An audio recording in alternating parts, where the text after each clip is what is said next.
नमस्कार, मैं हूं आशीष चित्रांशी और आप देख रहे हैं the news launcher. Gyanesh Kumar का एक नया फरमान आया है और इस फरमान पर एक चर्चा आम हो चली है। मीडिया भी आपको यही दिखा रहा है। हम लोग के तमाम साथी भी इस बात को कह रहे हैं कि ज्ञानेश कुमार ने घुटने टेक दिए हैं, सरेंडर कर दिया है। लेकिन निजी तौर पर मैं, हो सकता है सरेंडर किया हो, मैं नहीं मना करता, लेकिन निजी तौर पर मैं इतने आसानी से और इतने सतही तौर पर ज्ञानेश कुमार या चुनाव आयोग के किसी भी निर्णय को, किसी भी फरमान को सरेंडर नहीं मान सकता हूं। यह हो सकता है कि गुमराह करने की कोशिश हो, यह हो सकता है भ्रमित करने की कोशिश हो, यह हो सकता है ध्यान भटकाने की कोशिश हो, डिलीशन और एडिशन से ध्यान भटकाने की कोशिश हो, एटम बम और हाइड्रोजन बम से ध्यान भटकाने की कोशिश हो, आदित्य ठाकरे जो कह रहे हैं कि सर्जिकल स्ट्राइक अब मैं भी करूंगा, उससे ध्यान भटकाने की कोशिश हो सकता है ये ऐसा निर्णय हो जिसका कोई भी रिजल्टेंट यानी नतीजा आपको न नजर आए। ये फैसला क्या है, फरमान क्या है? अगर सामान्य दृष्टि से मैं देखता हूं तो मुझे ये लगता है कि पंजाब और हरियाणा हाई कोर्ट में लिफाफे वाला खेल जब पकड़ा गया, वो खेल हमने आपको बताया था, उचाना का चुनाव, बैलेट की जो गिनती, पोस्टल बैलेट की गिनती, 150 लिफाफों का नहीं खुलना और हाई कोर्ट में ये बात रखा जाना।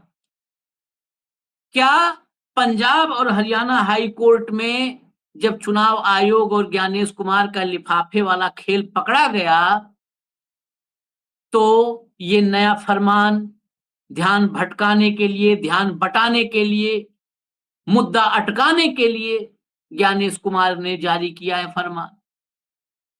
क्या चुनाव आयोग ने सरेंडर किया है या ये चुनाव आयोग की नई पैंतरेबाजी है? इसी के साथ मैं आपको खबर बताता हूं, हेडलाइन लाइए, लेकिन खबर दिखाने से पहले जरा हेमंत जी को जोड़ लीजिए, फटाफट जोड़ लीजिए। लिफाफे की बात है तो न्यूज खुलवाएंगे। स्वागत है हेमंत भाई, जरा खबर दिखाइए, हेडलाइन लाइए। देखिए, बिहार चुनाव से वोटों की गिनती का नया सिस्टम, जब तक सभी पोस्टल बैलेट न गिने जाएं तब तक ईवीएम के आखिरी राउंड की काउंटिंग नहीं होगी। ठीक, ये इतने आसानी से समझने वाला मुद्दा नहीं है, इसके अभी भीतर चलेंगे। दूसरा हेडलाइन देखिए, वही खबर, बैलेट पेपर की गणना के बाद ही पूरी की जाएगी ईवीएम वीवीपैट की गिनती, काउंटिंग पर चुनाव आयोग ने बदले नियम। देख लिया, आपको मैं नोटिफिकेशन भी दिखा दूं, ये देखेंगे ताकि यकीन हो जाए कि हाँ ये आया है, नहीं तो हम खबर ही नहीं लाते। ये नहीं आता नोटिफिकेशन तो हम खबर नहीं लाते। ये देखिए, 25/9/2025 press note, election commission further streamlines the process of counting of postal ballets. ये इसमें अब दिया गया है, इस नोटिफिकेशन में क्या है मैं आपको दो लाइन में बता दूं। नोटिफिकेशन में है कि जो पोस्टल बैलेट आते हैं, पोस्टल बैलेट तो पहले खाली सरकारी कर्मचारियों के आते थे, अब उसमें बुजुर्ग, दिव्यांग ये सब भी जुड़ गए हैं कि जो लोग घर से नहीं पहुंच पाएंगे, बूथ तक नहीं जा सकते हैं, वो भी अब उनके घर जाकर के जो है उनसे मतदान करवा लिया जाता है, वो पोस्टल बैलेट का हिस्सा हो जाता है। तो पहले तो पोस्टल बैलेट 300, 250 ऐसे एक विधानसभा में होते थे, अब ये पोस्टल बैलेट 1200, 1300, 1400 के आसपास हो गए। पूरा क्लियरिटी से समझिएगा, पहले 250 के आसपास, 200, 250, 220, 180 ऐसे होते, अब ये 1200, 1300 एक विधानसभा में हो गए। 8 बजे से गिनती शुरू होती थी पोस्टल बैलेट की और 8:30 बजे से ईवीएम की गिनती शुरू होती थी। अब ये कई बार ये मामला आया कि ईवीएम की गिनती पूरी हो गई है, अब पोस्टल बैलेट 1000 बचे हुए हैं गिनने को, 1200 ही थे या 1100 थे, 100 गिने गए हैं, 1000 बचे हुए हैं पूरी गिनती खत्म होने के बाद। अब उस 1000 में पता चला कि ईवीएम की गिनती में एक प्रत्याशी 400 वोट से जीता है और पोस्टल बैलेट 1000 गिना जाना है, 1000 में से 400 वोट इनवैलिड कर दिए, या कुछ भी ऐसी खुराफात हो गई, ऐसे मामले लगातार थे। चुनाव आयोग ने, ज्ञानेश कुमार ने जो नया फरमान जारी किया है, इसमें कहा है कि अब पोस्टल बैलेट हर हाल में सेकंड लास्ट राउंड, लास्ट से एक राउंड पहले, सेकंड लास्ट राउंड की गिनती पूरी होने से पहले गिन लिया जाना चाहिए, उसकी गिनती पूरी हो जानी चाहिए। फिर वही सवाल, ये बहुत बड़ा कदम है या इस कदम से कुछ भी, जितना बड़ा चुनावी प्रक्रिया में धांधली या गड़बड़ झाले के जितने गंभीर आरोप हैं, उन आरोपों की तुलना में ये कुछ भी नहीं है, ये सिफर है, ये जीरा ऊंट के मुंह में जीरा के जैसा है, ये एक बहुत बड़ा कदम या सरेंडर जैसा कुछ न होकर के एक पैंतरेबाजी है, यही समझेंगे। और पैंतरेबाजी है कि नहीं, ये बताने से पहले मैं आपको खबर दिखा देता हूं, जिस खबर के आईने में हम इस खबर को देखने की कोशिश करेंगे। ये देखिए, बीजेपी विधायक अत्री की मुश्किलें बढ़ी, हेमंत अत्री नहीं है, वो देवेंद्र अत्री है। हाई कोर्ट ने रिटर्निंग अधिकारी तलब किया, ब्रजेंद्र सिंह बोले 150 पोस्टल बैलेट के लिफाफे खोले ही नहीं, अब हटा दीजिए। अब चलते हैं हम हेमंत भाई के पास। हेमंत भाई, ये फैसला चला, बहुत जगहों पे मैं देख रहा हूं कि सरेंडर कर दिया, घुटने टेक दिए।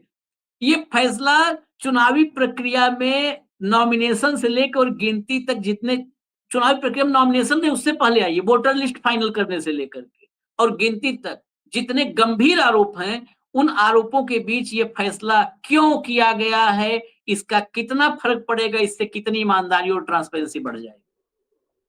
आशीष भाई नमस्कार, आपको सारे दर्शक साथियों को भी।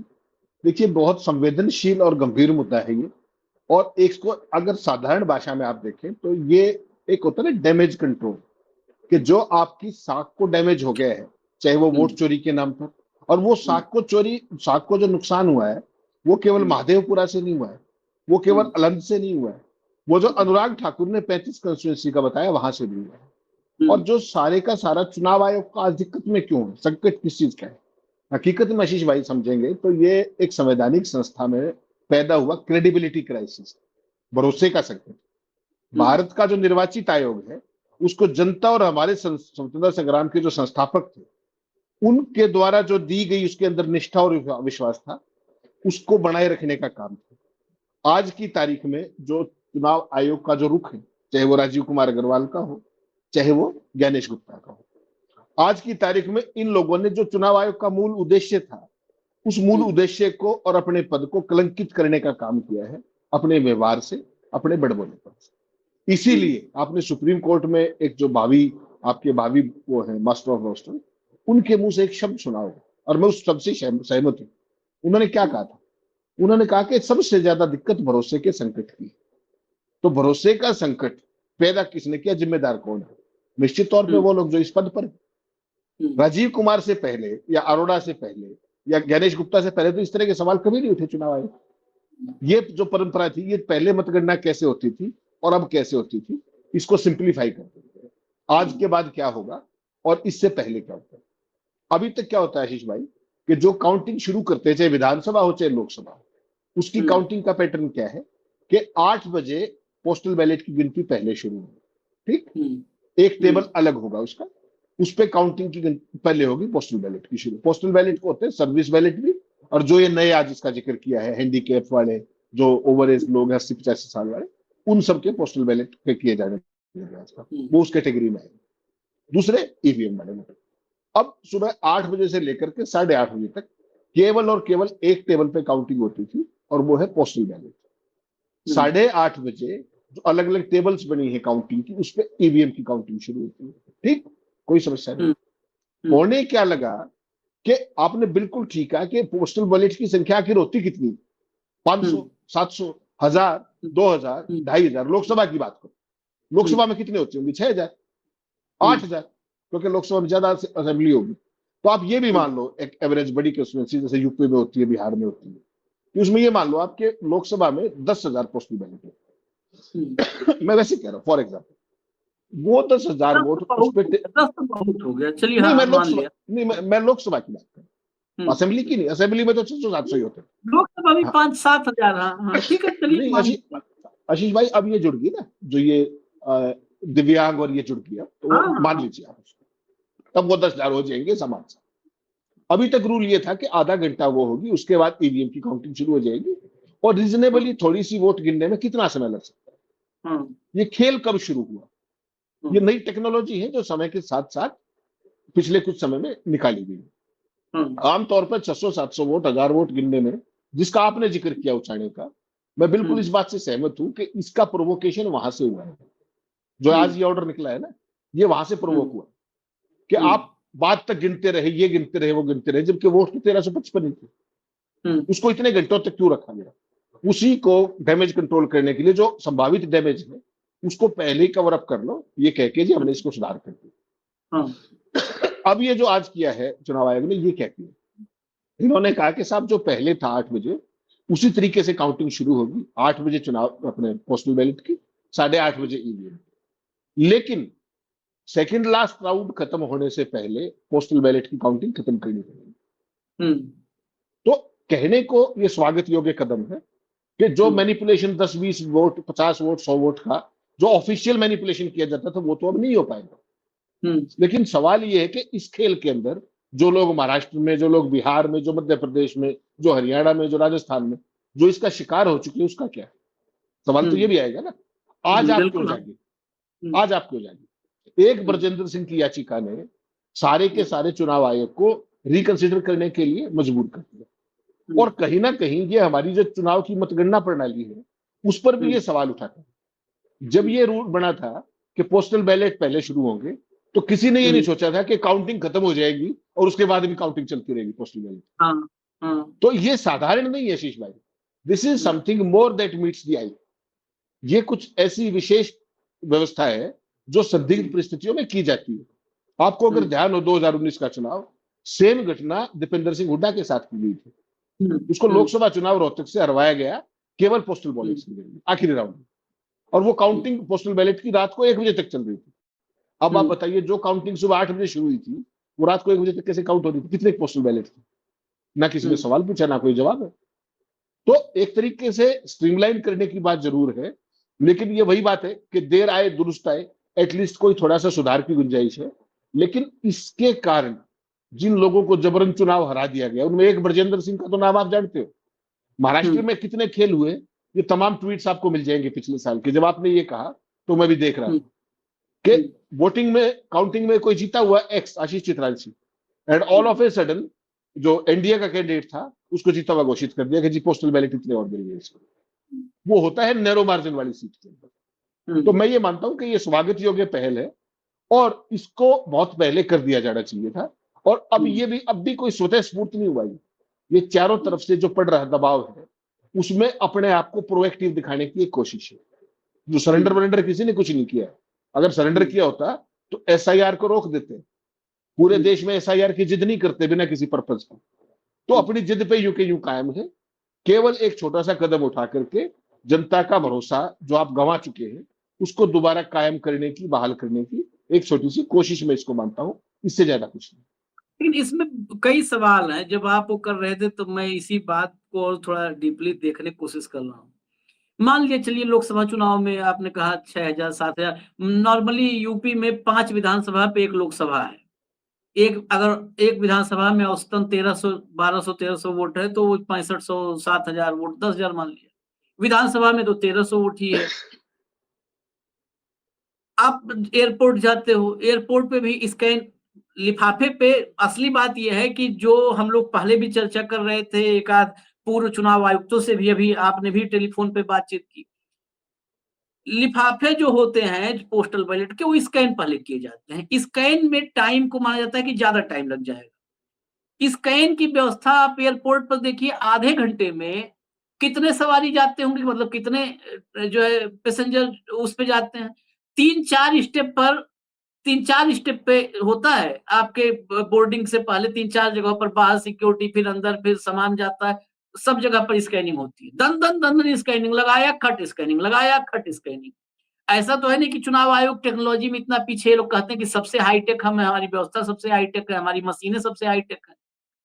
तो इतना तो टाइम 1300 खट खट खट हो जाएगा स्कैन। गिनती 8:30 बजे शुरू होती है, अमूमन 12:30-1 के आसपास गिनती ईवीएम की खत्म होती है। विधानसभा की मैं बात कर रहा हूं, अमूमन खत्म होती है। 8 बजे खत्म शुरू हुआ पोस्टल बैलेट, 8 बजे का 10 बजे, 10:30 बजे, 11 बजे, कोई तो एक होगा ना कि इतने में तो हो ही जाएगा। मैं कह रहा हूं कि एक एक बैलेट पर आप कितना टाइम लगाओगे? एक बैलेट पर कितना टाइम लगाओगे? वो देख लो टेबल कितनी बड़ी है, मतलब टेबल बड़ी का मतलब कि वो नहीं कि लकड़ी टेबल का साइज नापना है, मतलब उस टेबल पर कितने लोग हैं मतगणना में लगे हो, कितना टाइम लगेगा? एक एवरेज तो चुनाव आयोग के पास होगा ना। आप अभी भी लेके जा रहे हो हेमंत भाई, मुझे मुझे संदेह है। आपको लग रहा होगा ना, मुझे संदेह है, इसलिए संदेह है, अभी भी आप सेकंड लास्ट राउंड तक लेके जा रहे हो। सेकंड लास्ट राउंड तक लेके जाने का मतलब क्या है? आपको पोस्टल बैलेट, मुझे लगता है कि उस समय तक कंप्लीट कर लेना चाहिए गिनती, जब तक आपको नतीजों का अंदाजा ना हो। आप नतीजों का अंदाजा ना लगा पाए कि पोस्टल बैलेट में इनवैलिड या वैलिड या दाएं बाएं करके उन नतीजों पे फर्क डाल सके। सेकंड लास्ट राउंड तक इस बात को समझिए। आपसे मैं कहूंगा, इस पर रिएक्शन भी लूंगा, मैं दर्शकों से बात कहूंगा, आप भी समझिए। सेकंड लास्ट राउंड तक नतीजे करीब करीब क्लियर हो जाते हैं।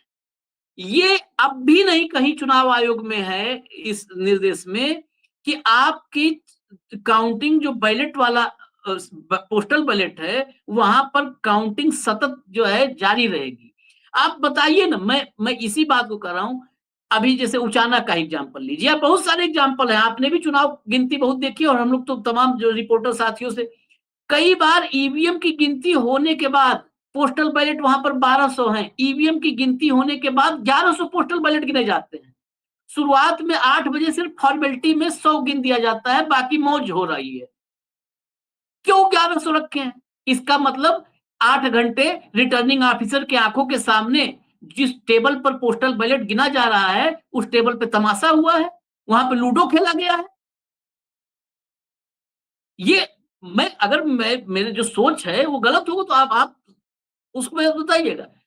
अभी भी आप सेकंड लास्ट राउंड तक जा रहे हैं, जब नतीजों का अनुमान हो जाएगा, खासकर जहां पर नजदीकी मुकाबला है। ये पोस्टल बैलेट, फिर और एक पॉइंट आइए, मैं पॉइंट वाइज आ रहा हूं तर्कों पे। ये पोस्टल बैलेट वहीं पर नतीजों पर असर डाल सकते हैं जहां पर क्लोज फाइट हो। जहां पर क्लोज फाइट नहीं हो वहां पर तो गिनो न गिनो, 1200 पोस्टल बैलेट है और 10,000 की मार्जिन है, तो खत्म पोस्टल बैलेट। ये पोस्टल बैलेट तब तक क्या गिनती नहीं पूरी हो जानी चाहिए हेमंत भाई, जब तक नतीजों का कोई मतलब एक क्लियर माइंडसेट न बना हो। खासकर क्लोज फाइट, जिन सीटों पर शुरुआत से ही एकदम नेक टू नेक फाइट है, शुरुआत से नेक टू नेक फाइट है, वहां पे तो सेकंड लास्ट राउंड तक जाकर के सेकंड लास्ट राउंड के पहले वहां पे रुकवा दिया कि चलो ईवीएम रोक दो भाई, पहले यही गिन लो, चलो 400 वोट इसी में फलाने फायदा हो गया, अब गिनवा लो, नेक टू नेक तो चल ही रहा है। बिल्कुल ठीक बात आशीष भाई। देखिए, ये सारे सवाल बहुत ही वैलिड है और ये समय समय पर लगातार पब्लिक डोमेन में आए। आपको अगर मैं पिछले साल की बात करूं, जब आप बात कर रहे थे, मैं निकाला वो मुंबई उत्तर पश्चिम संसदीय क्षेत्र की बात है। यहाँ हाँ डाक मतपत्रों को लेकर के बहुत बड़ा छापा हुआ, बहुत बड़ा हाँ छापा हुआ। हाँ क्या हाँ हुआ, शिवसेना यूबीटी के जो नेता थे अनिल परब, उन्होंने हाँ। मतगणना प्रक्रिया पर 3 बहुत गंभीर आरोप लगाए। और हम्म, पहला आरोप क्या था, डाक मतपत्रों की, हमेशा होता है, डाक हम्म, मतपत्रों की गिनती पहले नहीं की गई, पहला हम्म, ही। हम्म, उसके उनके मतगणना एजेंट और मतगणना एआरओ को की मेज के बीच जाल के कारण चल रही मतगणना प्रक्रिया को नहीं देख पाए। ऐसी स्थिति बढ़ा दी थी कि आप उधर हो, जाल से उस तरफ हो, काउंटिंग ऑफिसर हम्म, से इस तरफ है, जाल बढ़ाया जाता है काउंटिंग में, आपने देखा होगा, हम्म, जिससे उम्मीदवारों के एजेंटों और आरओ के परिणामों के आंकड़ों में विसंगति होगी। क्यों? हम्म, क्योंकि मैं तो जाल के इस पार हूं, आप उस पार हो। मैंने हम्म, कुछ बोला, आपने कुछ नोट किया, आपने कुछ देखा, मैंने कुछ देखा। इसके बाद जो था सबसे गंभीर आरोप उन्होंने क्या लगाया, मतगणना मेज पर, काउंटिंग टेबल पर सीलबंद लिफाफों में डाक मतपत्र नहीं लाए गए। यानी कि सील कहीं और खोल लिया आपने। मतलब तो फिर क्या? स्कैनिंग का प्रोसेस ही फेंको स्कैनर। एग्जैक्टली तो ये एक हाँ इशू नहीं है आशीष भाई। Over a period of time, over a period of time, देखिए इंस्ट्रक्शंस कुछ होती है, इंस्ट्रक्शन तो हमेशा से स्टैंडिंग थी। अभी आपने भी सुनी, जब मैं चुनाव आयोग से बात कर रहा था, आपने भी सारी बातचीत सुनी। रूल ये है कि सबसे पहले काउंटिंग शुरू करो, और अगर आप ईमानदारी से ट्रांसपेरेंटली काउंटिंग कर रहे हो तो बिल्कुल सही बात है, 2 घंटे 2.5 घंटे में काउंटिंग कंप्लीट हो जाएगी। हाँ, ठीक, या तो उस काउंटिंग को बाकी काउंटिंग से अलग कर दो आप, इधर की हाँ, खबर वहां ना जाए, वहां की खबर यहाँ ना जाए, वो संभव नहीं हाँ, है। वो संभव हाँ, नहीं है। तो हाँ, वो संभव नहीं है, तो उसका तरीका क्या है कि भाई 3 घंटे के अंदर आप, जैसे मान लो, मैं फॉर एग्जाम्पल, काउंटिंग शुरू हुई, आपने कहा बहुत नैरो मार्जिन की बहुत सीटें होती, खासतौर पे विधानसभा में तो बहुत ही होती। बहुत उसका एक होती, हाँ, साधारण साधारण फार्मूला है, उसका कोई लंबी चौड़ी उसमें रॉकेट साइंस नहीं है, कि पहले 3 घंटे के अंदर ये काउंटिंग पूरी करनी पड़ेगी, नहीं तो हम रुकवा देंगे। हम्म, एक थ्रेशोल्ड तो रखना पड़ेगा ना आपको। मान लीजिए आपको ये लगता है कि ईवीएम वाली काउंटिंग में 5 घंटे लग रहे हैं, 6 घंटे लगते हैं, तो हाफ मान लीजिए, इसको दूसरा सिंपल और सिंपल कर लीजिए कि मान लीजिए 20 राउंड काउंटिंग होगी किसी के, 10 राउंड तक कंप्लीट करनी पड़ेगी। That is the way. आप पेनल्टी में 1 राउंड यानी कि सेकंड लास्ट राउंड तक ले जा रहे हो, उससे कोई बहुत फर्क नहीं पड़ेगा, जो खेल है वो हो जाएगा वहां पर। तो इसका सिंपल तरीका जो मैं समझ रहा हूं, जो एक तरीका हो सकता है, we are not the experts, जो अभी बातचीत की आपके सामने जैसे और भी हुआ, सिंपल सी बात यह है कि आधी गिनती तक, एक उदाहरण के तौर पर यह हो सकता है कि कैसी भी कंस्टिट्यूंसी हो, अगर 20 राउंड की काउंटिंग है कुल, तो 10 राउंड तक पहले पोस्टल बैलेट काउंट कीजिए। हाँ, दैट इज द हाँ, डुएबल। ये लॉजिकल और है। हाँ, उतना कर सकते हैं आप, क्योंकि अगर आप पेनल्टी में 1 राउंड तक जाएंगे और फोटो फिनिश पे मैं चल रहा है मामला, फिर भी खेल की संभावना है 100-150 वोटों की। और यहाँ तो आपने जो ब्रजेंद्र वाला मामला हो, तो कुल ही 32 वोटों का है। तो बेसिकली क्या है कि ब्रजेंद्र के चुनाव ने, ब्रजेंद्र के मामले में जो हाईकोर्ट की शाबाशी देनी चाहिए कि कोई तो जज ऐसे हैं जो कम से कम अपनी जिम्मेवारी समझ के लोकतंत्र को बचाने के लिए उस गति से काम करने में भरोसा रखते हैं जो गति एक्चुअल में होनी चाहिए। साल भर के अंदर उन्होंने इसको मुकाम पे पहुंचा दिया, अभी साल हुआ नहीं तो इलेक्ट्रिशियन पिटीशन आपको पता है 5 साल से पहले तो कोई सॉर्ट आउट होती है। हाँ, हाँ, तो मुझे लगता है कि ये भी कानून होना चाहिए कि इलेक्शन पिटीशन का निपटारा 6 महीने के अंदर हो।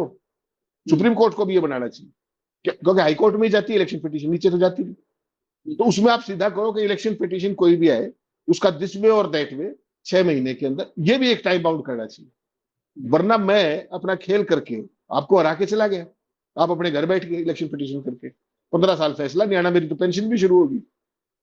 ये चीज भी, ये बेसिकली क्या है शीश भाई, ये जो लार्जर हमारे चुनाव सुधार है ना, ये पिछले 25-30 साल से पेंडिंग पड़े हैं, और चुनाव सुधारों का एक पूरा गठन रखा हुआ है लॉ मिनिस्ट्री के अंदर भी, चुनाव आयोग में भी। वो फाइलें इधर से उधर, उधर से उधर वो चलती रहती है, उस पर कोई ठोस कार्रवाई नहीं हो रही। ये जो हमारे चुनाव कानून है आशीष भाई, ये 1952 के हैं।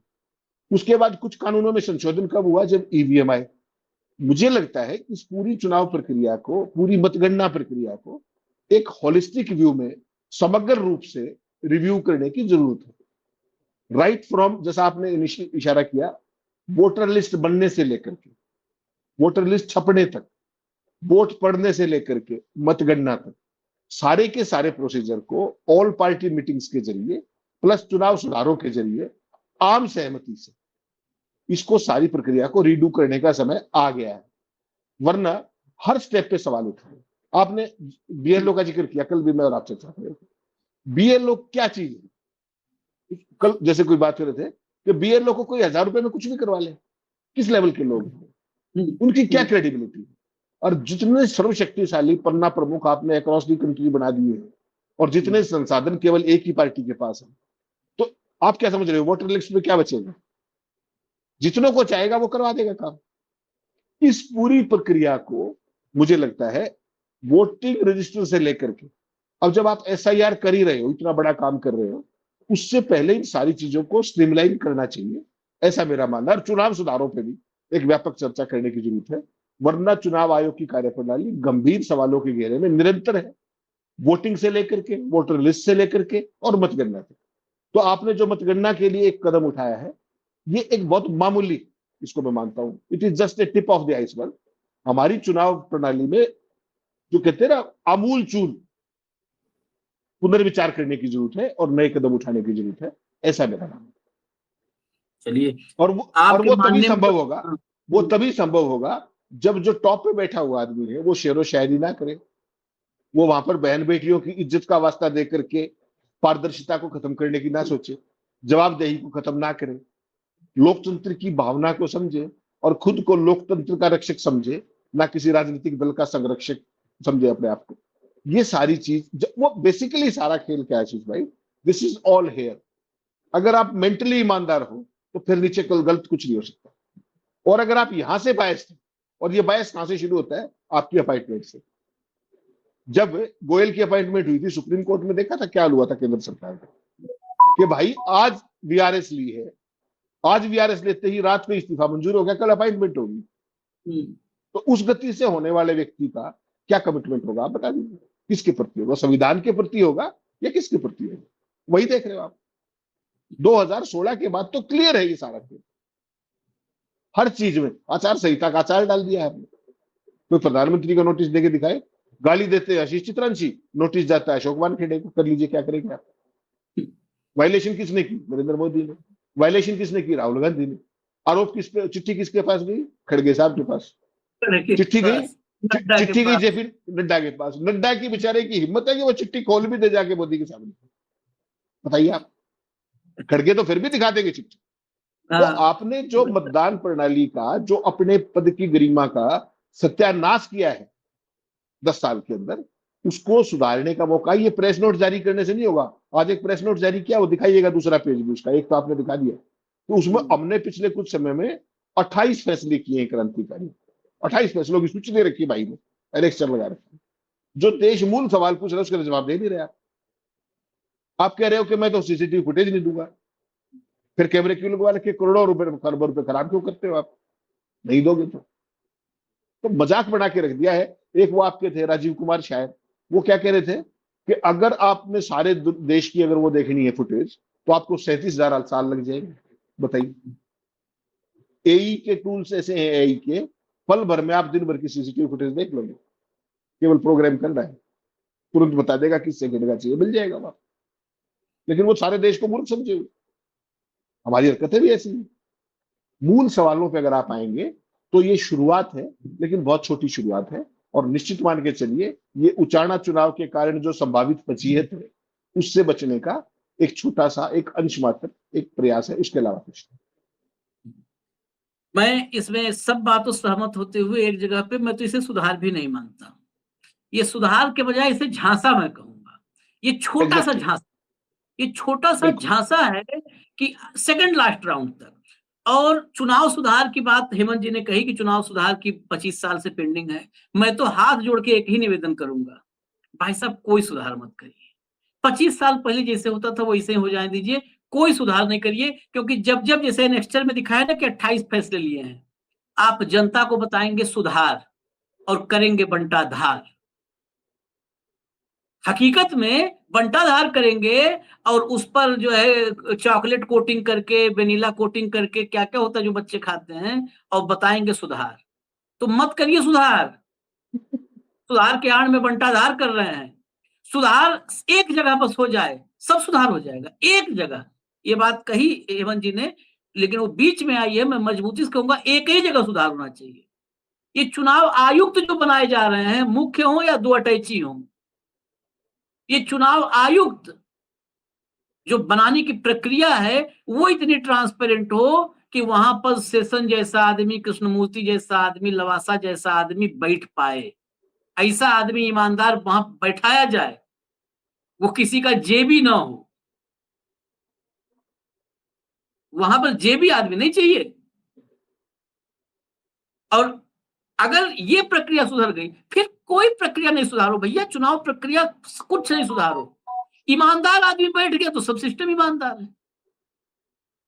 नहीं तो आदमी जो है उससे कहोगे कि चुनाव सुधारो, कहेगा नेहरू जी नहीं सुधारे थे, दूसरा बैठा दोगे। मैं एग्जाम्पल बता देता हूं, हो गया वक्त, लेकिन 1 मिनट में एग्जाम्पल बताता हूं। आज की घटना है, आप खबर में देखे होंगे, हमारे सीडीएस को एक्सटेंशन मिला है। जनरल चौहान सीडीएस हैं, उनको एक्सटेंशन मिला है। अच्छा, इस सरकार की एक बड़ी विडंबना है, नए लोग मिलते नहीं है। आप सचिव देखिए तो उसको एक्सटेंशन मिलता है, डीजीपी देखेंगे राज्यों में जाके डबल इंजन में, 2 इंजन है, लेकिन एक भी उसको ड्राइवर नहीं मिलता है। वही ड्राइवर जिसके मुंह में दांत नहीं, पेट में आंत नहीं, उसी कहते हैं चलाओ। डीजीपी एक्सटेंशन पे, मुख्य सचिव एक्सटेंशन पर, ईडी में जाओ तो एक्सटेंशन पर, आईबी में जाओ तो एक्सटेंशन पर, अफसर सब एक्सटेंशन पर। और एक्सटेंशन पता है ज्यादा कहां पर होता है? हेमंत भाई शायद इस पर सहमत हूं, जहां पर अधिकारी नहीं राजदार होते हैं वहां एक्सटेंशन होता है। Exactly exactly. अफसर होंगे तो अफसर को अफसर रिप्लेस कर लेता है। ये बड़ा गूढ़ बात है। अफसर को अफसर रिप्लेस करता है, राजदार को राजदार नहीं रिप्लेस कर सकता है। राजदार जरूरी नहीं है कि अगला वाला भी आपको वैसे ही राजदार मिले। तो राजदार को कैसे भी स्थिति में हो, उसका घुटना रिप्लेस हो जाए, चलने दो, रिप्लेस करवाओ घुटना, लाओ राजदार है। इसीलिए एक्सटेंशन होते हैं। तो एक्सटेंशन हो गया साहब का भी, सीडीएस महोदय का। एक्सटेंशन होने के बाद यही सीडीएस साहब ने चिंता जताई थी, नुकसान की बात कही थी, कहे थे युद्ध में नुकसान होते हैं। उन्होंने बताया राज क्या खोला? नेहरू का। चलिए, अरे कहां इस देश में नेहरू ने 62 के युद्ध के बाद रोड शो निकाला था? तो बता दे कोई मुझे, हेमंत भाई अगर आपकी जानकारी में तो बताओ कि रोड शो निकाला हो कहीं पर कि हम विजयी हुए हैं, रोड शो कर रहे हैं। उन्होंने तो कोई रोड शो किया नहीं। उन्होंने तो देश से माफी मांगी, उन्होंने तो देश से क्षमा मांगा। तो अब बताए हमारे सीडीएस साहब कि वायुसेना को परमिशन नहीं दी गई थी। वायुसेना को परमिशन दी गई होती तो हमले का मुकाबला दूसरे तरीके से होता, और ज्यादा थोड़ा उसको तगड़ा मुकाबला होता। बताइए आप 62, वो सीडीएस साहब को कोई बताए जाकर के, मैं दर्शकों से कह रहा हूं नोट कर लीजिए, चेक कर लीजिएगा। सीडीएस साहब 62 में बता रहे हैं वायुसेना को इजाजत देते हो तो चीन को मुकाबला चीन से करते। 62 छोड़ दो, 2025 में जो विदेश मंत्री जयशंकर हैं, जरा एक बार सीडीएस साहब पूछिएगा कि चीन से मुकाबला कैसे करना है। हमारा आज का विदेश मंत्री कहता है कि चीन हमसे 5 गुनी बड़ी अर्थव्यवस्था है, उससे युद्ध करेंगे क्या? बताओ। 62 में आपको परमिशन चाहिए थी, 2025 में चीन से युद्ध करने में विदेश मंत्री की जुबान कांप रही है युद्ध का नाम लेने नहीं में। नहीं आशीष भाई, आप गलत बोल रहे हैं, माफ कीजिएगा, बिल्कुल गलत बोल रहे हैं, मैं सहमत हूँ। हाँ, नेहरू के साथ जो हुआ वो धोखा हुआ था, लेकिन हाँ, फिर भी जो सीमित संसाधन थे आजादी के 15 साल बाद, हाँ। उन्होंने क्षमा प्रार्थी करते हुए पूरी एक शर्म, उस पूरी लाज से वो उभरे नहीं आखिरी सांस तक। आखिर एक पक्ष वो उसी था। की वजह से उनकी हाँ, उनकी उस मौत हुई उनकी मौत कायदे हुई। से करें। हाँ, हाँ। एक चीज वो है। अब आप जाति कर रहे हो जयशंकर जी के साथ, जयशंकर के, हम्म, और खास तौर पर कर रहे हो सीडीएस साहब के साथ, बहुत ही मैं गलत माफी बात कर मांग रहे लेता हूँ जयशंकर से, हो। हाँ सीडीएस से। हाँ, माफी मांग लेनी चाहिए जैसे उन्होंने मांग ली थी। क्या कहा था जयशंकर ने कि 5 गुना मुझसे बड़ी अर्थव्यवस्था है। इसका हाँ। मतलब क्या है कि गलती किसकी थी? नेहरू की। उनको हम्म, लड़ाई नहीं करनी चाहिए थी, जैसे जयशंकर ने कहा कि मैं अपने से 5 गुना बड़ी से नहीं कर सकता। हाँ, हाँ, तो हाँ। कंसेप्ट की बात है। आप जयशंकर साहब का, आप भाजपा का, आप उस एनजीओ का कंसेप्ट नहीं समझे, हम्म, उस कंसेप्ट को समझिए। उनको लड़ना ही नहीं, बात खत्म। तो वायुसेना लाओ चाहे रॉकेट सेना लाओ। आज की ताजा खबर पता है क्या है? अभी की जब मैं और आप बात कर रहे हैं हम्म, कि चाइना पाकिस्तान को बहुत जल्दी लेजर वेपन देने वाला है। हम्म, ठीक, अभी की खबर है। और आप क्या कर रहे हो? आप एससीओ में जाकर के मोहब्बत में डाल रहे हो। आज जब आप बात कर रहे हो मेरा, पाकिस्तान का प्रधानमंत्री उसी अपने आर्मी चीफ को लेकर के आपके जो प्रिय मित्र है ट्रंप, उसके पास बैठा हुआ है इस समय जब मैं और आप बात कर, उस पर ध्यान नहीं है। नेहरू की गलती थी 1962 में। उसके बाद क्या चलिए। कहा? उसके बाद क्या कहा? नेहरू की गलती तो आज बताई, उससे पहले क्या कहा कि सरकार की तरफ से हमारे खुले हाथ थे। बिल्कुल, एयरफोर्स चीफ उससे भी आगे बढ़े हुए। किसने पूछा आपसे हाथ बंधे हुए क्यों? और सवाल किसने किया था? आपके ही डिफेंस अटैची में इंडोनेशिया में। मैंने हाँ, रशीद ने तो कहा नहीं। हमने नहीं कहा भाई। आपका ही हाँ। अफसर, आपका ही अफसर कह रहा है कि हमारे हाथ बंधे हुए थे। सरकार ने कहा था कि उनके एयर एसेट्स को टारगेट नहीं करना। आप कह रहे हो खुले हाथ है, तो आप अपना फैसला तो कर लो आपस में इन हाउस। क्यों मजाक बना के रखा हुआ आपने फौज का? पहले आपस में फरियाल हो तब बताओ हम लोग को। रक्षा मंत्री राजनाथ, निंदानाथ, सॉरी माफ कीजिएगा, आप दिल पे ले लेंगे। रक्षा मंत्री पार्लियामेंट के अंदर कहते हैं कि पेंसिल टूटी। हाँ, आप कल्पना कर लीजिए, मान सकता हूं। आप कह रहे हो नेहरू, नेहरू की तो गलती थी। नेहरू की तो यह भी गलती थी, वो देश के प्रधानमंत्री थे। और जयशंकर बिल्कुल ठीक कह रहे हैं कि मैं अपने से 5 गुना बड़ी अर्थव्यवस्था से पंगा ले लूं। ये मानसिकता की बात है। ये बहुत कुछ कह रही है। इसको समझने के लिए गहरा मंथन चाहिए। ठीक है, बिल्कुल सही कहे आप। हमने तो इसीलिए माफी भी मांग ली। हम तो यही एक निवेदन करते हैं कि आपस में पहले आप लोग फरिया लिया करिए कि क्या सबको बताना है, वही बताइए, जितना मुंह उतनी बात। अब हमको हेमंत भाई ने कहा कि इनके वजह से मैंने माफी मांगा कि आप बार बार जयशंकर को गलत बोलते हैं, तो इनसे भी माफी मंगवाऊंगा। कह रहे हैं कि चीन को लेजर चीन पाकिस्तान को लेजर हथियार दे जा रहा है। आप जाके पूछ लीजिए जरा, किसी दिन हो सकता है भाषण में भी सुन ले कि लेजर हथियार क्या है। आप हमारे यहाँ किसी आंख के अस्पताल में चले जाइए, लेजर से ऑपरेशन हो जाता है। वो जयशंकर कर सकते हैं ना, हाँ, जयशंकर कर सकते हैं, लेजर आई। क्या है लेजर हथियार? किसी आंख के अस्पताल में जाओ, स्टोन किडनी में होता है, लेजर से ऑपरेशन हो जाता है। हमारे यहाँ बहुत पहले से लेजर है, बहुत पहले से लेजर है। चलिए इजाजत दीजिए हमें, फिर हम आएंगे बड़ी खबर के साथ। धन्यवाद हेमंत भाई, नमस्कार।